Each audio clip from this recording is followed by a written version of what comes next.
Hello everyone, this is Parik. Welcome to runway classes. आज जो अपना 7th नंबर का चैप्टर चलेगा, 7th नंबर के चैप्टर का नाम है पौधों को जानिए। तो पौधों के बारे में क्या क्या है वो सारी चीज़ इस चैप्टर में पढ़ेंगे। तो चलो स्टार्ट करते हैं यहाँ से। बाहर निकलकर अपने चारों ओर के पौधों का परीक्षण कीजिए। क्या आप देखते हैं कि कुछ पौधे मोटे हैं, कुछ पौधे छोटे हैं, कुछ पौधे विशालकाय हैं, जबकि कुछ धरती पर हरे धब्बों की तरह दिखाई देते हैं। देखो यहाँ पे ये बोल रहा है कि आप बाहर जाइए, बाहर जाकर आप देखिए और पौधों का परीक्षण कीजिए। तो आप पाएंगे कि कुछ पौधे क्या है, छोटे हैं, कुछ पौधे विशालकाय हैं, जबकि कुछ पौधे धरती पर धब्बों की तरह दिखाई देंगे। धब्बों की तरह दिखाई देने का मतलब है कि छोटे छोटे, बिल्कुल छोटे छोटे होंगे। जैसे कि एक घास फूस होती है छोटी, या दोब वगैरह होती है, तो दोब की तरह दिखाई देंगे आपको, छोटे धब्बों की तरह दिखाई देंगे। आगे देखते हैं। चलो यहाँ से देखते हैं। जबकि कुछ की पत्तियां लालिमा युक्त होती है, कुछ पौधों के फूल बड़े व लाल हैं, कुछ नीले तथा कुछ पौधों में पुष्प ही नहीं होते। तो कुछ पौधे जो होते हैं उनमें पुष्प नहीं होते हैं, कुछ की पत्तियां लालिमा युक्त होती है, और कुछ के क्या होते हैं, बड़े फूल होते हैं एवं लाल हैं, कुछ क्या है, लाल पौधे होते हैं। चलो आगे देखते हैं। आपने अपने घर के आसपास विद्यालय के रास्ते में, बाग बगीचों एवं विद्यालय प्रांगण में अनेक हरे पौधे देखे होंगे। क्या आपने अपने विद्यालय में अनेक हरे पौधे देखे हैं, या आसपास के जो प्रांगण है, या विद्यालय का जो प्रांगण है, आसपास के जो जो भी हमारे पास आसपास के जो लोग रहते हैं उनके घरों के पास में, या कहीं पर भी आपने हरे पौधे या छोटे छोटे पौधों को देखा होगा।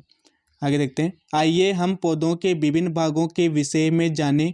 इससे हमें विभिन्न प्रकार के पौधों के बीच अंतर समझने में सहायता मिलेगी। क्या आप चित्र 7.1 में पौधे के तने, शाखाओं, जड़, पत्तियां इत्यादि को नामांकित कर सकते हैं?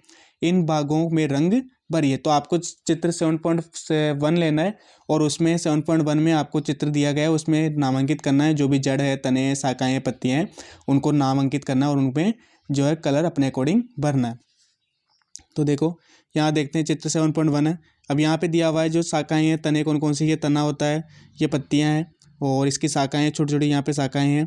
तो शाखाओं के बारे में बात की, ये जड़ होती है नीचे, तो इन सब ये सारी चीज़ें होती है। चलो आगे देखते हैं।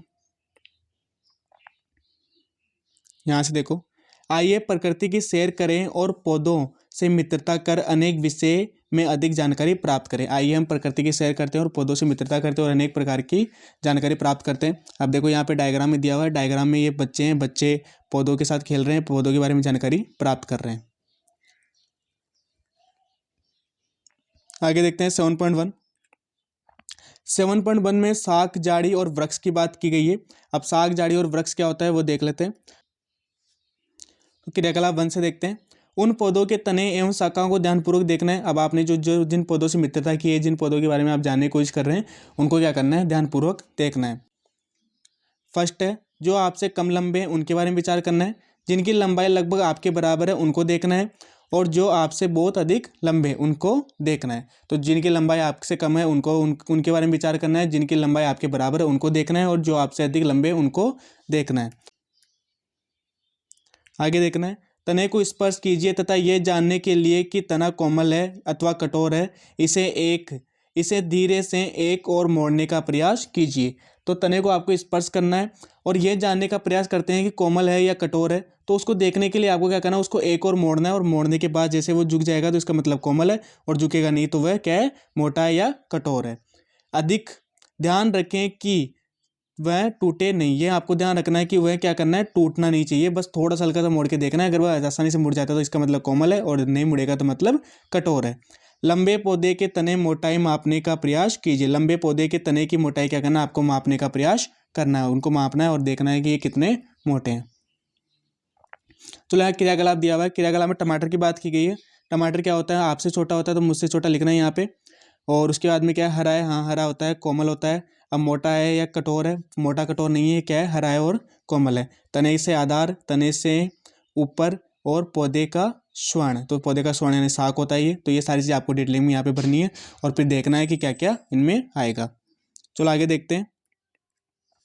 हमें यह जानना चाहिए कि शाखाएं भूमि के पास तने के आधार से अथवा कुछ ऊंचाई के बाद निकलती है। हमें जानना चाहिए, क्या क्या जानना चाहिए कि शाखाएं जो होती है वो तने के आधार से तथा कुछ ऊंचाई के बाहर निकलती है। तने का जो आधार होता है उससे तथा उससे कुछ ऊंचाई से क्या करती है, जो शाखाएं होती है वो बाहर निकलती है। आगे देखते हैं। अब हम प्रेक्षित सभी पौधों को सारणी 7.1 में वर्गीकृत करेंगे। कुछ उदाहरण दिखाए गए हैं। आप और पौधों आप और अधिक पौधों के लिए 1, 2, 3 कॉलम को भर सकते हैं।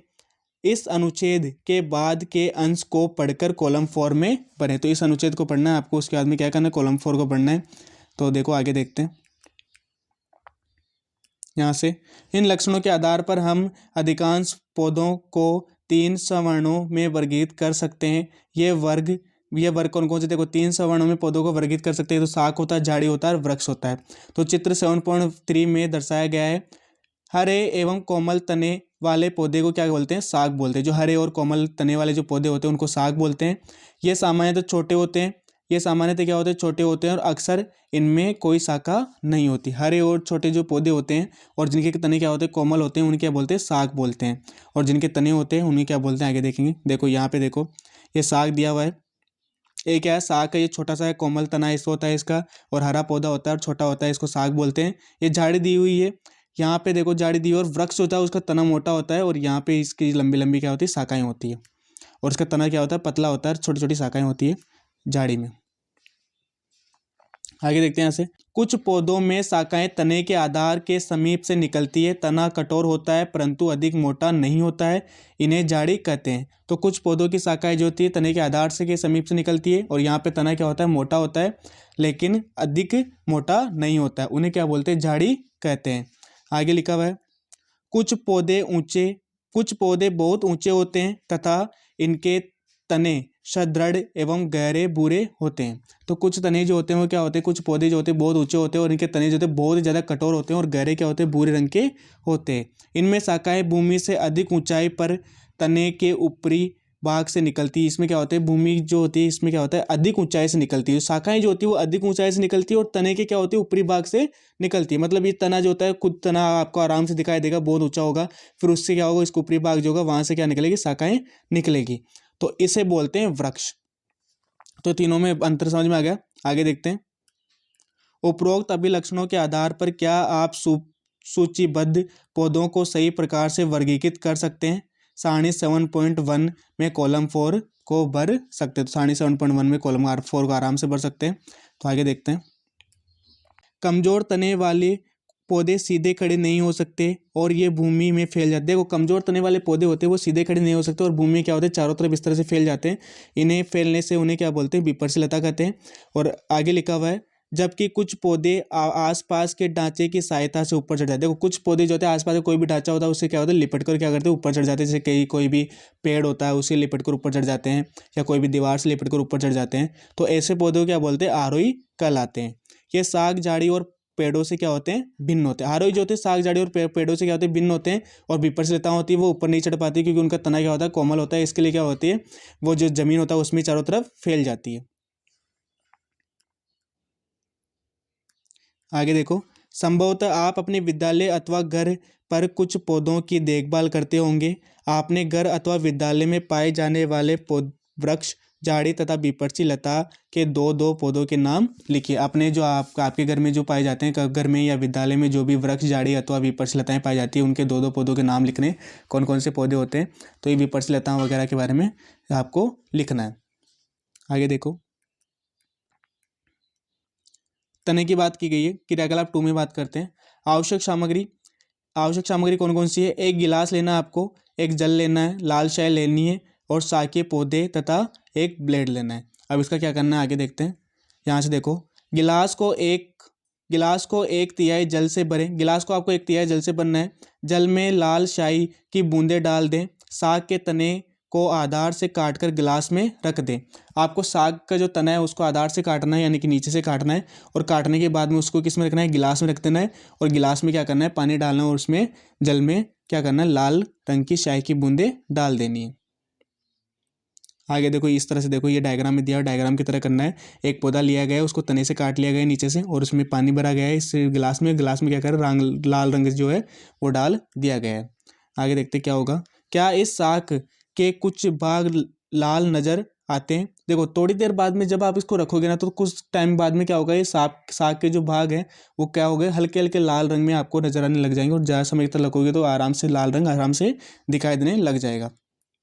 यहाँ से देखो, यदि हाँ तो क्या आप बता सकते हैं कि यह लाल रंग यहाँ तक कैसे पहुँचा। यदि हाँ तो आप बता सकते हैं कि ये लाल रंग यहाँ से यहाँ तक कैसे पहुँचा। देखो तना जो होता है, तने से क्या होता है, ये लाल रंग जो होता है पानी के थ्रू ऊपर चढ़कर कहाँ पहुँच जाता है, ये साग में पहुँच जाता है, यानी कि पत्तियाँ वगैरह में पहुँच जाता है। आगे देखते हैं। यहाँ से आप तने को मोटाई में काट कर इसमें लाल रंग को देख सकते हैं। अब आप अगर तने को थोड़ा आगे से काटोगे, मोटाई में काटोगे, तो इस तरह से आपको एक लाल डॉट डॉट डॉट के रूप में लाल रंग दिखाई देगा। तो यहाँ पे क्या होता है, पानी के साथ जो होता है ये तना होता है, तने से पानी के साथ लाल रंग कहाँ चला गया है, पत्तियों वगैरह में चला गया है। यहाँ से देखो, इस क्रियाकलाप में हमने देखा कि जल तने में ऊपर की ओर चढ़ता है, अर्थात तना जल को संवहन करता है। देखो संवहन करता है, कौन करता है, तना करता है, किसको करता है, जल को करता है। और जो जल होता है वो तने के थ्रू कहाँ चढ़ता है, पौधे में, अन्य भाग जो ऊपरी जो भाग होते हैं उनमें चढ़ जाता है। आगे लिखा हुआ है, लाल स्याही की भांति जल में विलीन खनिज जल के साथ तने में ऊपर चढ़ते हैं। जो जल में जो विलीन खनिज वगैरह होते हैं, लवण जो भी होते हैं, वो क्या करते हैं, जल के साथ कहाँ चढ़ते हैं, ऊपर चढ़ जाते हैं, तने से ऊपर जाते हैं, फिर कहाँ चले जाते हैं, जो भी शाखाएं होती हैं उसमें चले जाती हैं, या पौधे की जो भी पत्तियां वगैरह होती हैं उनमें चले जाते हैं। यहाँ से देखो, जल तथा खनिज तने की पतली नलिकाओं द्वारा पत्तियां तथा पौधे के अन्य भागों में पहुंच जाते हैं। तो जल में तथा खनिज जो होते हैं, तने में पतली एक नलिकाएं होती है, उनके थ्रू कहाँ पहुंच जाते हैं, पत्तियों में पहुंच जाते हैं और पौधे के अन्य भागों में पहुंच जाते हैं। आगे देखो पहेली क्या बोल रही है। पहेली ने सफ़ेद फूलों वाले शाकों के साथ यह क्रियाकलाप किया। उसने सफ़ेद फूल वाली एक शाखा को गिलास ए में रखा तथा उसमें लाल चाय की कुछ बूंदें डाल दी। दूसरी शाखा के साथ उसने कौतूहलपूर्ण कार्य किया। उसने इसे लंबाई के अनुदिश आधी दूरी तक दो भागों में काट दिया। एक भाग को गिलास बी में तथा दूसरे भाग को गिलास सी में रखा। उसने गिलास बी में लाल चाय तथा गिलास सी में नीली चाय की कुछ बूंदें डाली। देखो यहाँ पे पहेली ने क्या किया, उसने एक गिलास लिया, उस गिलास में यहाँ पे एक फूल लिया, सफ़ेद फूल। अब उस सफ़ेद फूल का जो काट कर उसको किस में रखा, लाल चाय वाले गिलास ए में रख दिया। अब दूसरी बार में उसने क्या किया कि एक फूल है, उसकी दो शाखाएं लगी हुई इस तरह से। अब इन दो शाखाओं में से एक को लाल रंग वाले गिलास में रख दिया और एक को नीली चाय वाले गिलास में रख दिया। अब क्या होता है वो देखते हैं।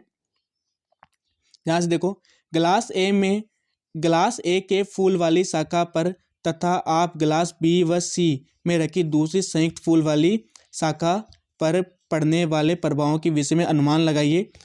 जब आपने क्रियाकलाप 2 में तने को मोटाई में काटा था तो क्या आपने यह ध्यान दिया कि लाल रंग के अनेक धब्बे तने के अंदर वृत्ताकार रूप में व्यवस्थित हैं। तो क्रियाकलाप जो आपने क्या किया, क्रियाकलाप 2 किया था, तो उसमें क्या हुआ, जब लाल स्याही में डाला था तो यहाँ पे जो तना है उसके अंदर क्या हुआ, जो लाल रंग है वो चारों तरफ वृत्ताकार रूप में व्यवस्थित हो गया, यानी कि स्थित हो गया है। तो ये सब हुआ था क्रियाकलाप 2 में। आगे देखते हैं, क्या इससे पहले द्वारा प्राप्त परिणामों की व्याख्या हो सकती है।